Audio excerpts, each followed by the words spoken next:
First of all, I'd like to say thank you to the Democrats for making a stand in order to help the working people, because we know who has the majority and who has the minority. If they were here, all this legislation would be passed with no stand against it. And personally, I'm here because, one, I'm the only paycheck coming into my house.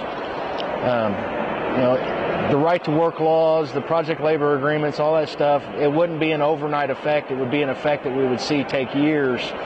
But at the same time, not only would my family be losing out financially over the years, I'm afraid of what my children's future would hold.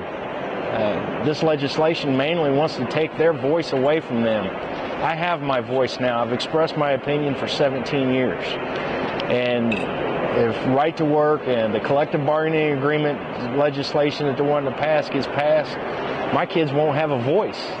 They'll be done. They won't be allowed to stand up and speak for themselves. If they do, they'll do it in fear of persecution, prosecution, and losing their job. And that's not fair. We've all been given the God-given right to sit down and negotiate whatever we want. And when one person tries to take that away from another, that's no longer, you're no longer a citizen, you're now just a subject.